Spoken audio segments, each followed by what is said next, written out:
What is going on, everybody? This is your boy JPTHEGLOVE74 back with another video. Today I'm going to react to another WrestlinGifs video. This time he talks about how he misses TNA Wrestling. It isn't how I miss TNA Wrestling.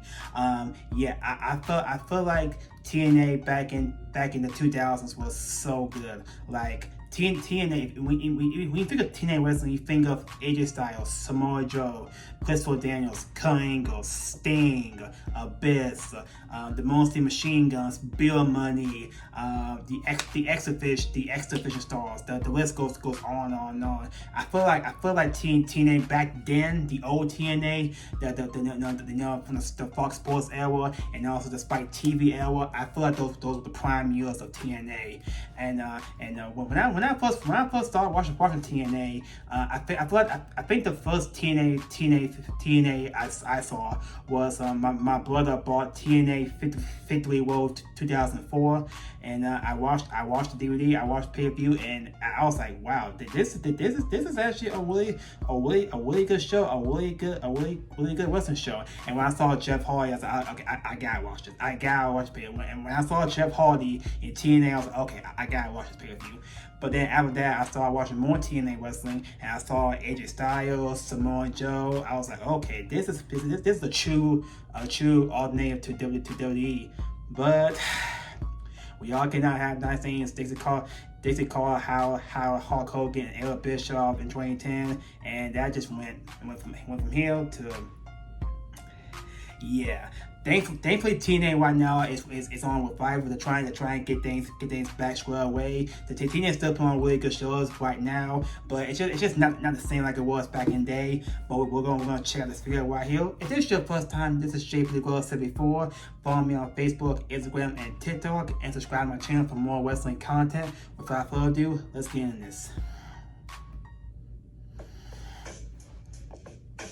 TNA Wrestling began in 2002 after being founded by Jeff Jarrett and his father, and what started out as a little show in Tennessee slowly kept growing and growing. Yep, that's true. Eventually, from 2005 until 2009, TNA, in my opinion, became must-watch wrestling. Yes, I will never forget being a little kid in 2005 and waiting on Spike TV and being all excited for WWE Velocity, the show that nobody ever watched. Well, right? So for me, any wrestling was welcome. But on that fateful night in October of 2005, instead of Velocity and the classic intro, I was instead greeted with this.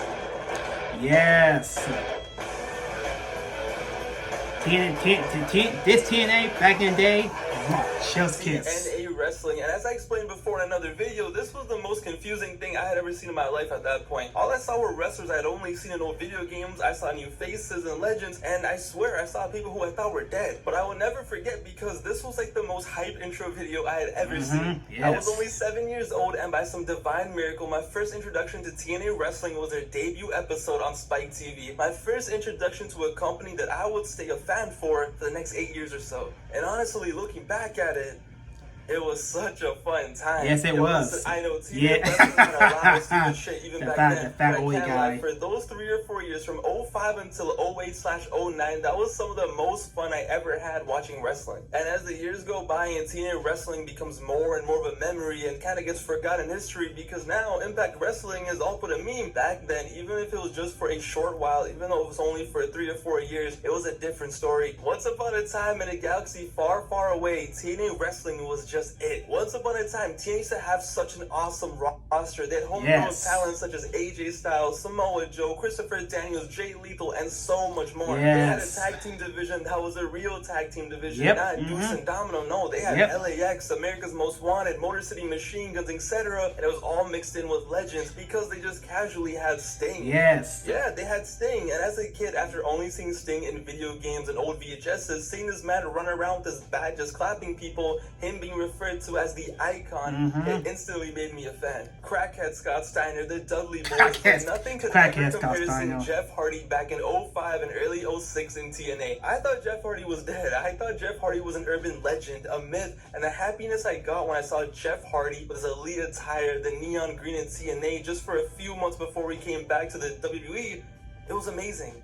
It was just so cool because as a kid, I never knew there was another wrestling company. To me, wrestling was just the WWE. It was Raw, it was SmackDown, this was wrestling, that was it. Yep. So stumbling across TNA and seeing all these old faces and new faces and just this total non-stop action, as they say, it was honestly mind-blowing. You had a roster like that itself already made the company so much more different than what I was used to watching. You had guys like AJ Styles and Christopher Daniels go out there and have 20, 30-minute matches. They gave focus to a new generation of stars that looked nothing like the ones I would see in the WWE, but that wasn't enough. See, TNA really wanted to be different. TNA had a ring that was six sides. Yes. Six-sided ring. It looked so I remember random, that. Yep, so six-sided cool. ring. It felt like you were watching wrestling in an alternate universe. That's TNA true. for a while was just so different than the wrestling we were used to, and that's what attracted me and so many other people to it. And one of the best things they ever did was mix in some more WWE talents, starting with Christian in 05 and later on the one and only Perk Angle in 06. TNA was taking top-tier talent who were frustrated and giving them the world in TNA. And honestly, it made me love TNA even more. I could care less about Christian in the WWE, but once he came to TNA, he instantly became the biggest deal there. He was their biggest star. He was their biggest star. Like, yo, he walked into TNA like he ran the place and became their biggest star.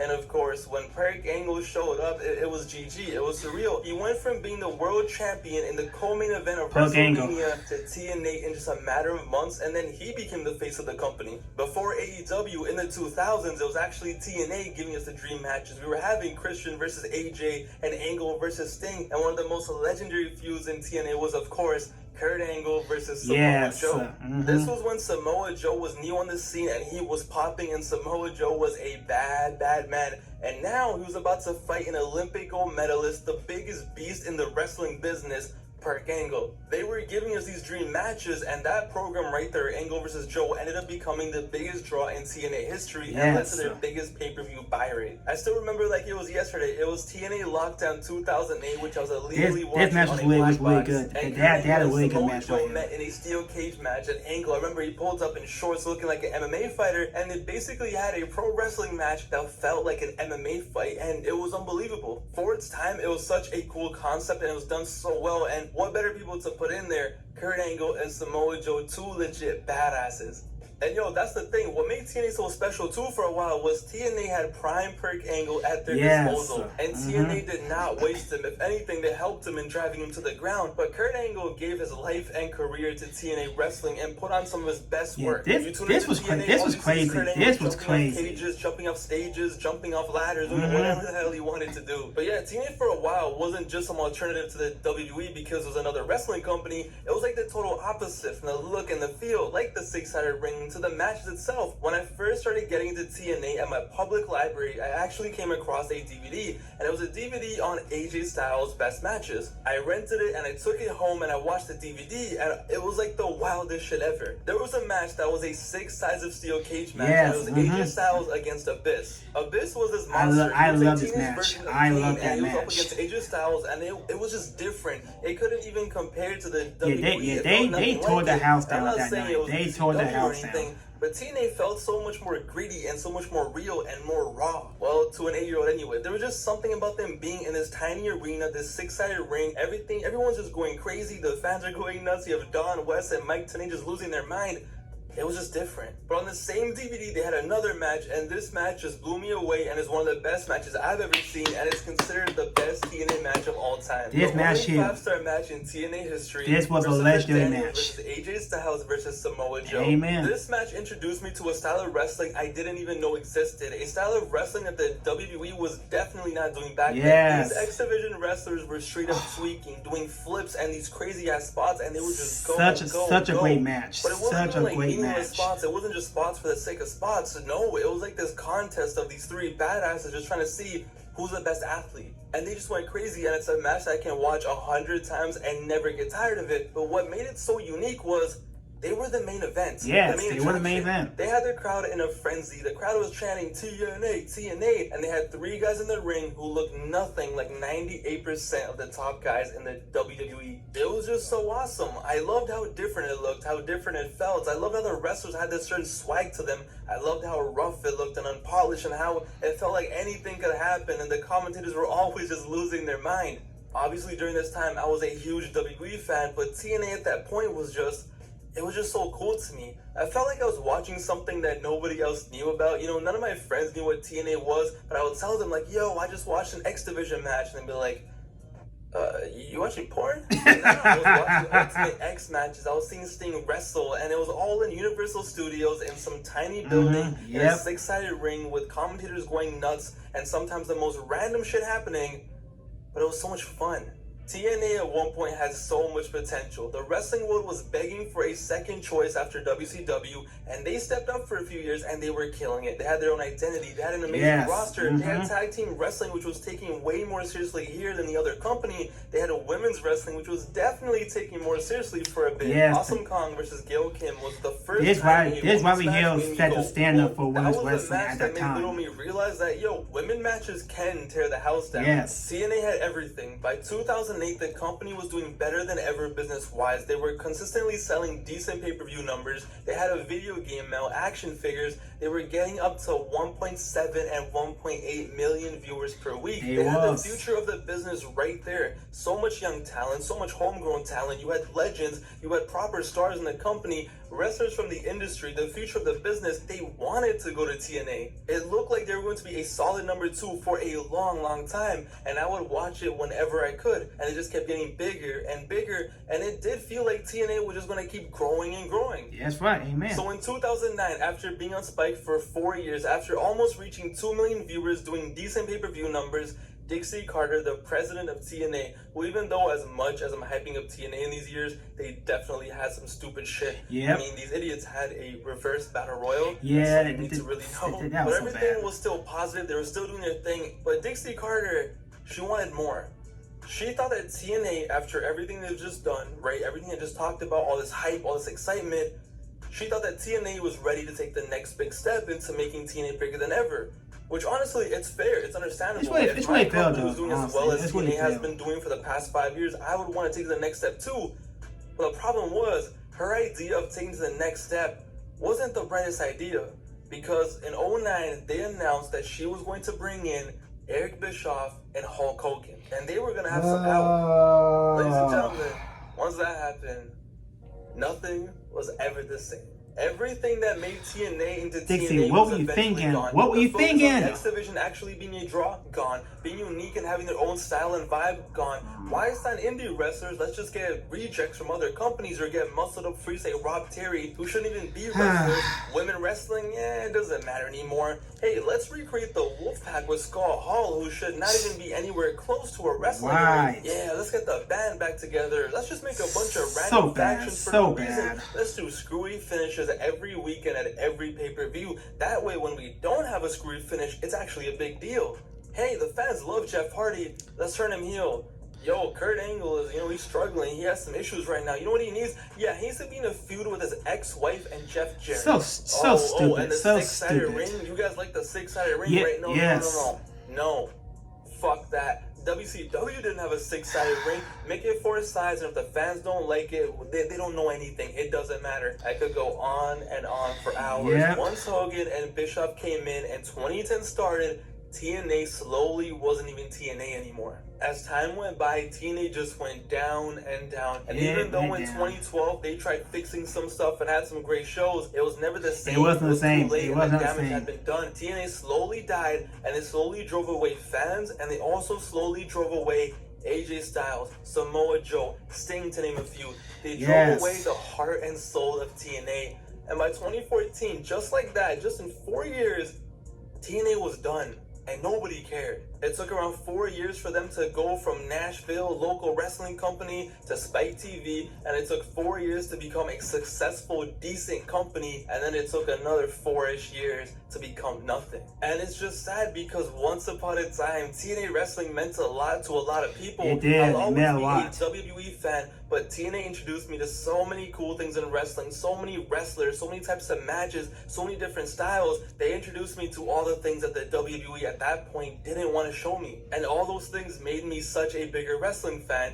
And it's crazy to think about how once upon a time, before AEW, but after WCW and ECW, there was this company who sold pay-per-views and was successful at it. There was a company who had figures in Toys R Us and Walmart and did millions of views on TV. A company that was making noise and signed wrestlers like Angle, Booker T, Christian, and more. But now it's slowly just getting forgotten. It doesn't matter anymore. And it's just sad because if TNA just stayed true to being TNA, if TNA was just a little bit smarter, they moved with the times, they did their thing, who knows if there ever would have been an AEW? Who knows how different the wrestling landscape would be right now? Yes. In 2008, I thought TNA was going to be a major player for a long time. I thought so too. Fast forward to now, hell, fast forward to a few years ago, Impact Wrestling, whatever exists now, it's nothing like TNA. Yeah, it has the history and it has the same assets, but the company started dying in 2010, and by 2014/15, it was dead. And honestly, just talking about this, reminiscing about this, thinking about it, because it's not like I think about TNA wrestling often. I miss peak TNA. I don't know, there's just something about TNA that I just miss. The vibe, the attitude, and the time period. And yeah, maybe it's just nostalgia, maybe I'm stupid, but back in the day from 05 until like mid-2009, Saturdays and then Thursdays on Spike, it used to be a movie.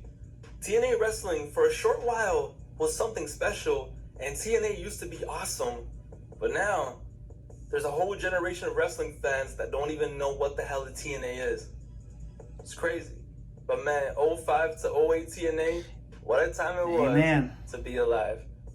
I hope you guys enjoyed the video. In the comments down below, let me know your thoughts on TNA wrestling, any memories you have, the first time you saw it, everything and anything from the video game to if you had any TNA figures. Do you remember watching any pay-per-views? Let me know down below. I definitely miss it. Yeah. So I would say this. TNA from 04 through 09 was definitely one of the best years TNA ever had. Now, I'm not saying TNA was perfect back in the day, because they had some crappy gimmicks, some crappy matches, like the Reverse Battle Royal, was the Last Rites match, the Electric Steel Cage match. Of course, it was Vince Russo's idea, of course.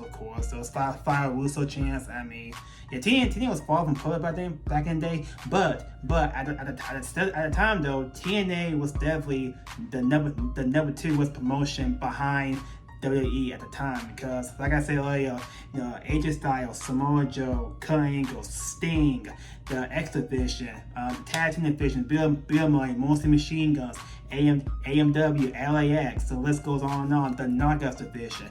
TNA had everything at the time. They were putting on really good shows, putting on really good matches, especially the match between AJ Styles, Samoa Joe, and Daniels. That match right there was TNA's greatest match ever, and the only 5-star match TNA ever had. And it truly felt TNA reached that potential, reached that peak with the roster they had, the shows the amazing shows they had. They were really catching fire at that time. Excuse me. And like you said, pretty much TNA's biggest byway ever was the feud between Kurt Angle and Samoa Joe. Once Kurt Angle came in, he definitely helped TNA put that company on the map. He helped put TNA on the map. His feud with Samoa Joe really was one of the greatest TNA feuds ever. Like the Genesis match from 2006 was easily one of the best matches in TNA history. Now some people don't agree with the finish, but we're not gonna talk about the finish. It was still a really great match, and also Christian Cage, Kurt Angle, Sting, those, and the list goes on. Kevin Nash, Mick Foley, TNA had everything. They had everything until Dixie Carter, instead of hiring Jim Ross and Paul Heyman. If you guys don't know, Jim Ross and Paul Heyman was a wish you could supposed to go to TNA in 2010, but Dixie was like, yeah. Let's have the guys that I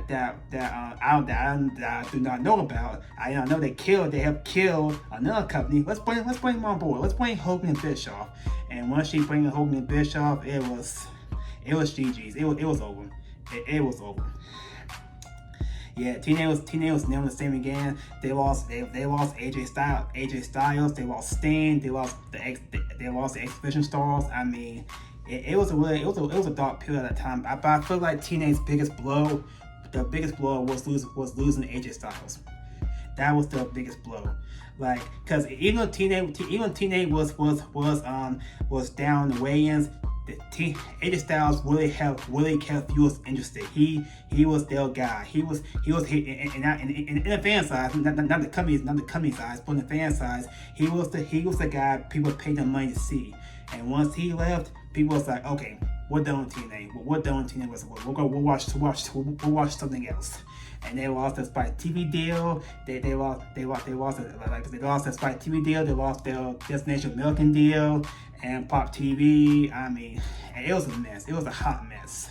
But I'm really glad TNA right now is trying to get back into the swing of things. That they're on a revival. They just renamed from Impact Wrestling back to TNA Wrestling, and they're trying to build back up. You know, I love Jordan Grace. I love Joe Henry, Moose. I love Moose, and also Nick Nemeth, the former Dolph Ziggler, is trying to rebuild himself on TNA. So TNA right now is starting to become really good. They're now having a partnership with NXT.